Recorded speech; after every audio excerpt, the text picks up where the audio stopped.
तो देखो, जिस दिन आपको पता चल जाएगा कि ये झूठा है, तो कैसे पूछने के लिए नहीं रहोगे, है ना। मुझे एक बात बताओ कि मैं दुकानदार हूँ, आप सुन रहे हो ना। है सर। हाँ, मैं दुकानदार हूँ और एक भाई आता है, मुझे 100 का नोट देता है सामान के बदले में, ठीक है। और जैसे ही मुझे पता चलता है कि ये नोट तो नकली है, तो मैं वापस नहीं लौटा दूंगा क्या?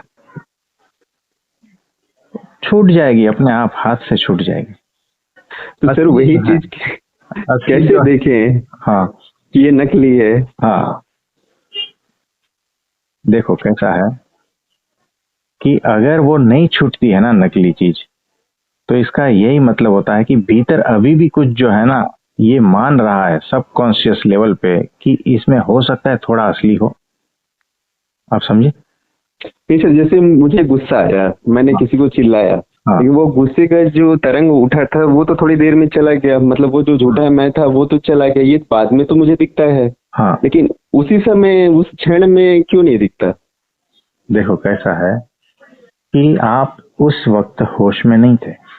होश करेक्ट। में आने के लिए थोड़ा वक्त लगा आपको। गुस्सा पहले हो गए, बाद में होश आया। हमें गुस्सा आने से पहले होश में रहना है कि उसने कुछ बोला है और मेरे भीतर अब क्या चल रहा है, उसको होशपूर्वक देखो। क्या मेरे भीतर गुस्सा आ रहा है? देखो होशपूर्वक। कई बार सर ऐसा ऑब्जर्वेशन रहा है कि जैसे हम जब खुश बहुत रहते हैं और एक घटना होती है तो हम देख पाते हैं, वो टाइम ड्यूरेशन जो अंदर चलता है वो मिल जाता है, हाँ लेकिन जब चेतना की स्थिति अंदर डामाडोल रहती है हाँ तब सब स्पॉन्टेनियसली हो जाता है, मतलब गुस्सा किया नहीं, हो गया एकदम, फिर बाद में पता चला अरे ये तो हो गया। हाँ। तो देखो, प्रैक्टिस से होगा। ये हर टाइम नहीं होगा ऐसा। हर टाइम आप होश में रहोगे, हर टाइम गुस्सा नहीं कर पाओगे, लेकिन कोई कोई ऐसा क्षण आता है ना, कि जहां हाँ। पर वो समय नहीं मिलता है होश का। तो इसके ऊपर आपको इम्प्रूवमेंट करना है, इसके ऊपर होश को साधने की कोशिश करनी है, और यहाँ पर जो है आपको और समय देना जरूरी है कि इस पर और क्या कर सकते हैं। प्रैक्टिस से होगा, फिर धीरे धीरे वो अपने आप सहजता रूप से होगा। करेक्ट सर, लेकिन वो प्रैक्टिस, क्या प्रैक्टिस की जाए उस क्षण के लिए? देखो कैसा है, मैं इस जगत को है ना बच्चों का खेल ही समझता हूँ।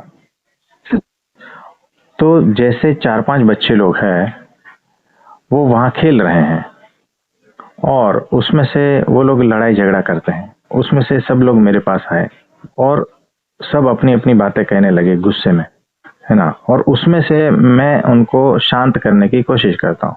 उसमें से एक बच्चा जोर जोर से चिल्लाकर सीधा मेरे पे गाली गलौज करने लगता है ना। Okay sir. उस क्षण मुझे पता ही है कि ये सारा बच्चों का ही खेल है, तो बच्चे जो भी बोलेंगे ना, उसको मैं खेल की तरह ही लेता हूँ।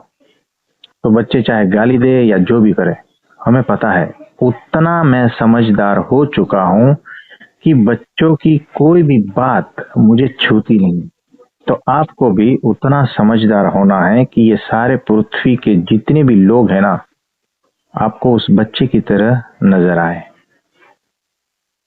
या कई बार सत्संग में ऐसा सुना है कि सबको खुद ही मान लो, सब मैं ही हूँ, फिर ये ठीक रहेगा सर, इसी ये कोई भी अच्छा प्रैक्टिस की जाए? है, ये भी अच्छा है कि उसके भीतर जो बोल रहा है ना, वो बेचारा पीड़ित है ना।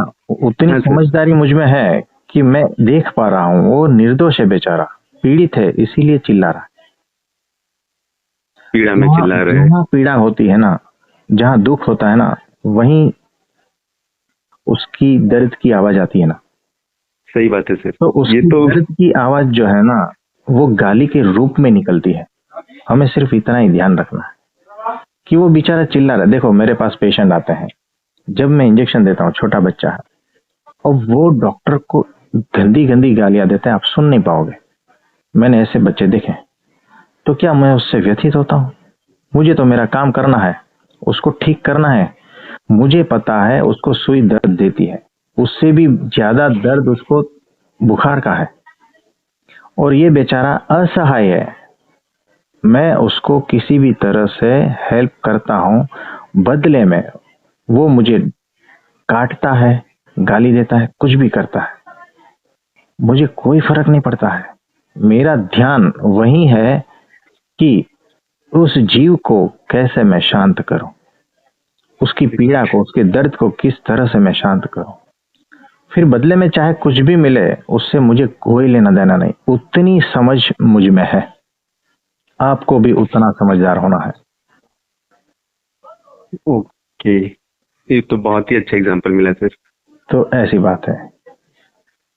और एक प्रश्न एक रहता है कि जो समर्पण की बात होती है इस मैं की, हाँ। वो समर्पण कैसे हो जाए? अगर मैं कुछ समर्पण कर रहा है तो मैं बच रहा है और वो समर्पण कर रहा है, तो वो मैं का समर्पण कैसे हो?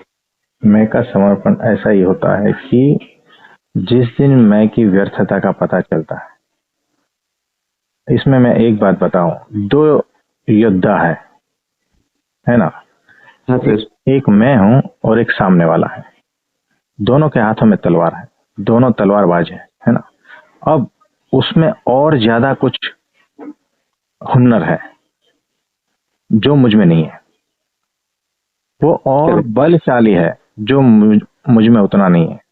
उसके साथ में और भी हथियार है जो मेरे पास नहीं है। जब मुझे पता चल ही जाएगा, मैं इतना समझदार हूं कि मेरे से ज्यादा बलवान है, मेरे से ज्यादा संसाधन वाला है, सब कुछ मेरे से ज्यादा है, तो मैं क्या उससे लड़ूंगा? नहीं। ऑटोमेटिक सरेंडर हो जाऊंगा, क्या नहीं बताओ। बिल्कुल सर। ये वैसा ही है। जिस दिन आप परमात्मा के सारे वैभव को जानोगे ना, आप परमात्मा की महिमा को जानोगे ना, आप ऑटोमेटिक अपने अहंकार को छोड़कर उनके सरेंडर हो ही जाओगे। आपके जैसा सर कोई ये बात बचेगा ही तो नहीं। ऐसी होगी कि जैसे जिस दिन वो परमात्मा उतरेगा उस दिन ये घटना घटेगी कि अब ऐसा अहंकार जरूरी को। नहीं, ऐसा जरूरी नहीं है। मुझे एक बात बताओ ना, आज तक साइंटिस्ट एक भी बूंद ब्लड का बना नहीं पाया है, करेक्ट। है ना। तो फिर भी वो लगे हैं, क्योंकि उनके भीतर है कुछ कि और कर सकते हैं, हम कर सकते हैं, है ना। तो जब वो सीमा रेखा आ जाएगा ना कि अब हम कुछ नहीं कर सकते, तेरा बनाया है, तू ही जाने, मेरे बस की अब कोई बात नहीं है, जिस दिन हम हथियार डाल देंगे ना, ऑटोमेटिक सरेंडर में आ जाएंगे। यानी मेरे करने से कुछ नहीं हुआ अब तक, कितनी भी साधना मैंने कर ली, कुछ पाया नहीं। सारा कुछ तो कर लिया है, अब तू ही जाने। और मैं रोता हूँ, मैं विनती करता हूँ, अब मेरे बस की कोई बात नहीं, मैंने सारा कुछ अपना खत्म कर दिया है, अब तू ही जाने। जब ये भाव आता है ना भीतर से, समर्पण का, समर्पण किया नहीं जाता, वो ऑटोमेटिक घटता है। इसमें दो प्रकार है। जिस दिन ईगो की लिमिट समझ में आ गई ना, उस दिन समर्पण घटेगा। और जिस दिन उस परमात्मा की अनलिमिटेडनेस पता चल जाएगी ना, तब समर्पण घटेगा। तो हम चाहते हैं कि आप जल्द से जल्द अपने ईगो की लिमिट्स को जान लो। वो और कैसे जाने सर? नहीं, आप खुद को पूछो ना कि मेरे ईगो कहाँ तक है, कहाँ तक, कहीं क्या कर। कहीं भी नहीं। मैं जैसे देखता हूँ कुछ भी नहीं कर सकता, ना एक सांस ले सकता हूँ, सोता हूँ तो ऑटोमेटिकली चलती है, कुछ भी क्रिया नहीं है। बस जो 1.1% जो आता है कि मैं हाथ उठा रहा हूँ, मैं ड्यूटी जा रहा हूँ, वहां बचती है। लेकिन वहां भी तो मैं कुछ नहीं कर रहा, वो तो मेमोरी कर रही है, वो बाद में देखना होता है। हाँ, तो ये जो है धीरे धीरे घट रहा है आपके भीतर, तो अच्छी बात है। लेकिन एक मोमेंट आ जाएगा, ये पूरी तरह से घट जाएगा। आपका आशीर्वाद। तो तथास्तु, कि आपको भी जो है वो घटना घट जाए। तो ऐसा है।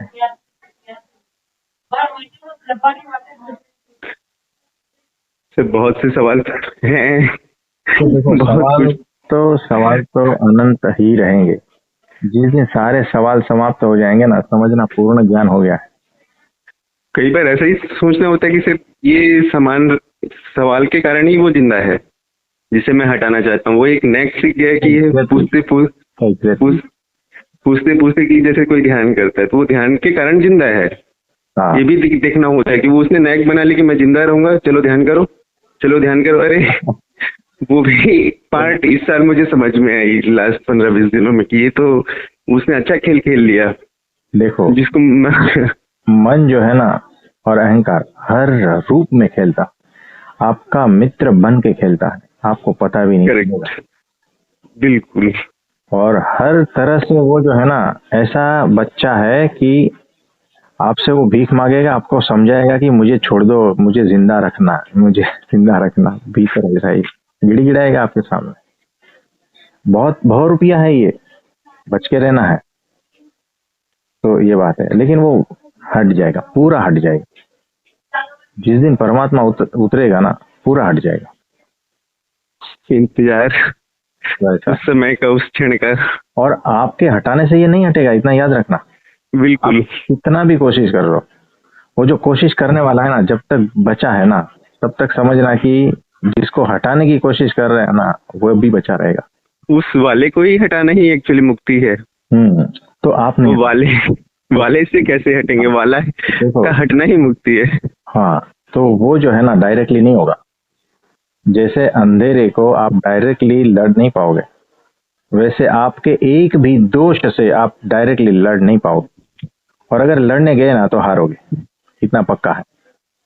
तो अंधेरा तब जाता है इनडायरेक्ट वे से, दिया जला लो।